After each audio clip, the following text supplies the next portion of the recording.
Bonjour à tous et à toutes, bienvenue sur la Web TV des cadres dirigeants connectés et informés. Aujourd'hui, on va aborder les thématiques concernant la transformation digitale et comment faire en sorte que ce soit une réussite. Comme vous le savez, il est nécessaire d'embarquer avec nous l'ensemble des équipes et l'ensemble des personnes qu'on souhaite intégrer une transformation et s'adapter au marché qui lui aussi se numérise. Et on va se rendre compte qu'il y a tout un tas de leviers à la fois appliqués dans sa sphère professionnelle et applicables également dans sa sphère personnel. Et la Web TV traite de ces thématiques-là, comment mettre en place une transformation digitale, comment les entrepreneurs font face également sur des problématiques financières. Aujourd'hui, on n'en parlera pas, mais pour aborder ce sujet, je vais échanger avec Dominique Barrault. C'est une personne qui est vraiment géniale, une vraie entrepreneuse qui a énormément d'idées sur le sujet et également énormément d'expérience, vous allez le voir. Je vous invite à la suivre sur les réseaux sociaux et également à lire ces 3 ouvrages, on en parlera tout à l'heure, qui sont vraiment très inspirants et qui serviront à tous les entrepreneurs et dirigeants cadres connectés et informés. Allez, on y va, à tout de suite.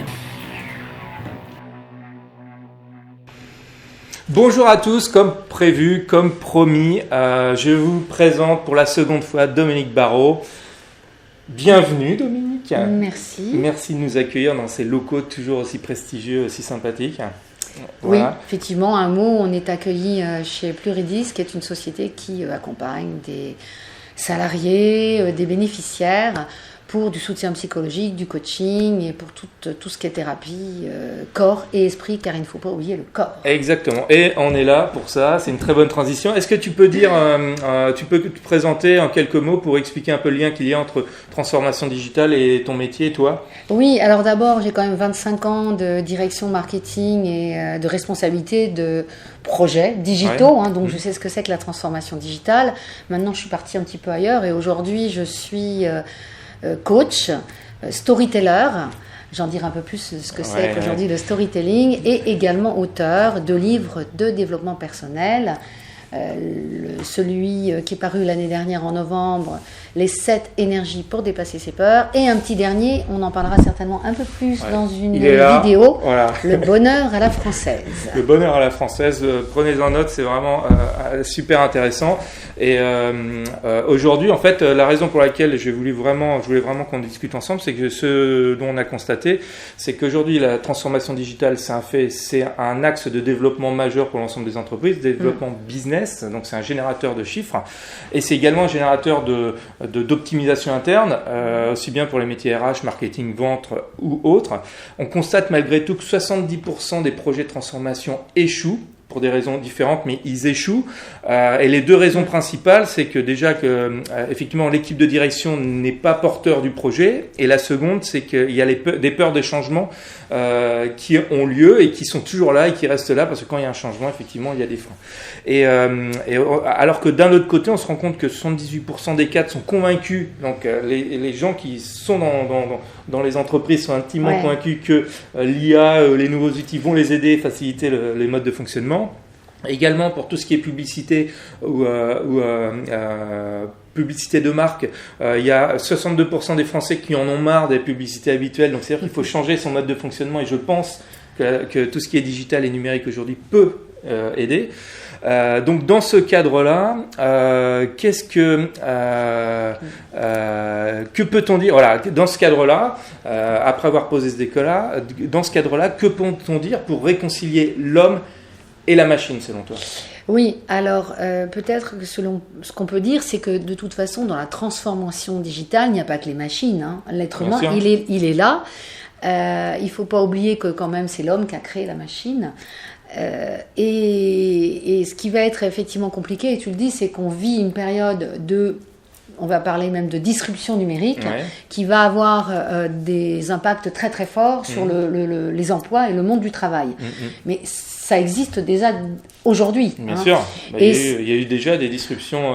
Voilà, et ce qui est compliqué pour accompagner des entreprises aujourd'hui, ce qui est compliqué, c'est que, il y a des générations qui n'ont pas été formées au digital, donc ils sont complètement paumés. Il y a également, notamment chez les PME, PMI, la difficulté à concilier l'objectif de développement, ils ont un peu la tête dans le guidon, Ouais. et puis innover suffisamment, intégrer ces nouvelles technologies, l'IA, tout ça, dans leur nouveau business model. D'accord. Donc tout ça, c'est compliqué, et du coup, l'humain, je pense qu'il est aussi un peu paumé.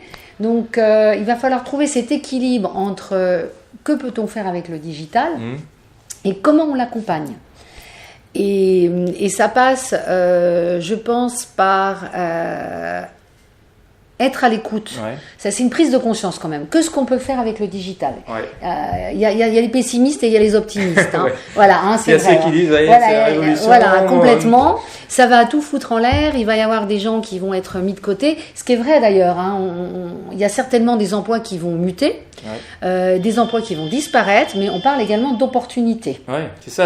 En fait, c'est une opportunité de voilà. pouvoir changer ses approches, changer un peu sa routine et peut-être regarder sur un angle différent. Et la saisir pour vraiment peut-être rebondir et même créer son propre métier dans l'entreprise parce que oui, alors il y a c'est vrai, on parle aussi, on dit que ça va toucher les emplois non qualifiés. C'est pas vrai. On sait très bien que le digital, l'IA, ça va toucher les avocats, les notaires, les médecins. Donc il va se passer des choses. Et comment on peut prendre le meilleur du digital pour aider l'homme ? Je vais prendre juste un exemple.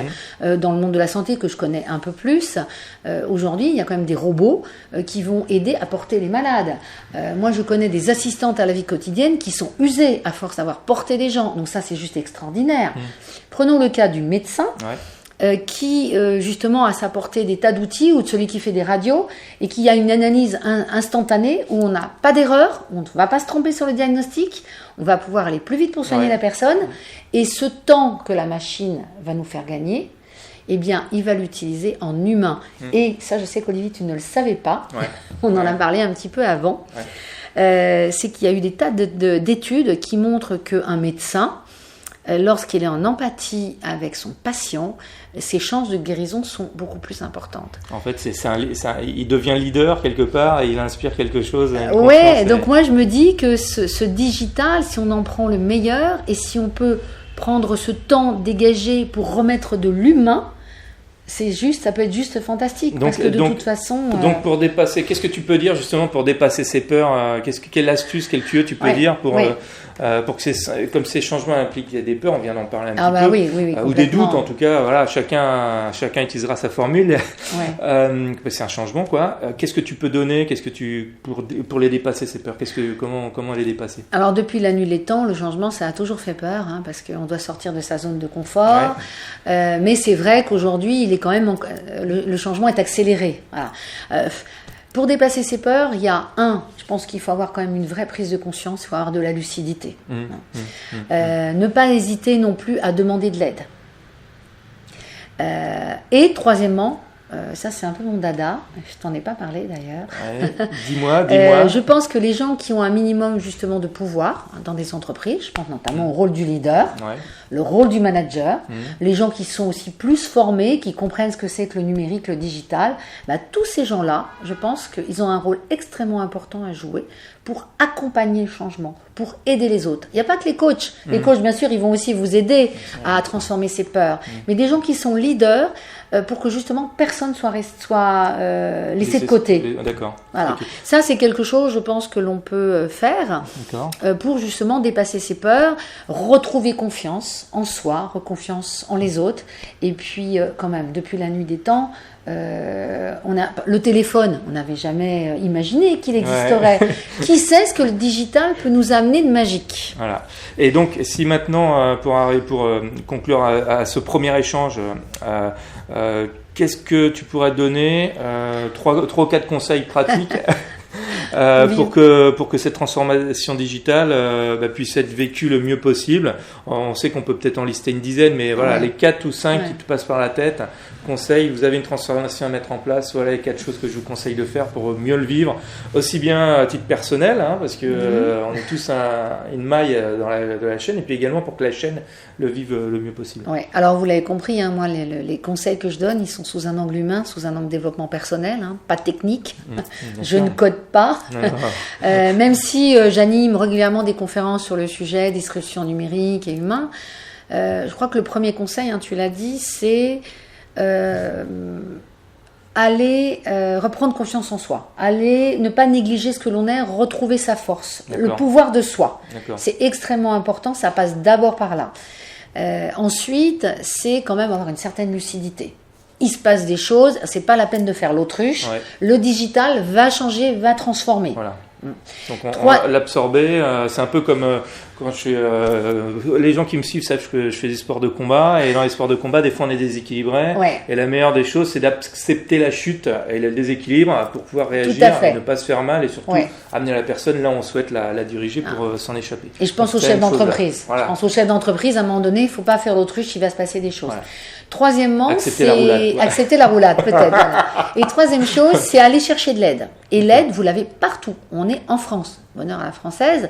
En France, il y a des aides. Il y a multiples. Moi, j'ai découvert ça. Il y a énormément d'institutions, d'organisations, de gens qui peuvent vous aider pour vous faire comprendre ce que c'est que le digital, pour vous aider à former vos équipes. On va en parler.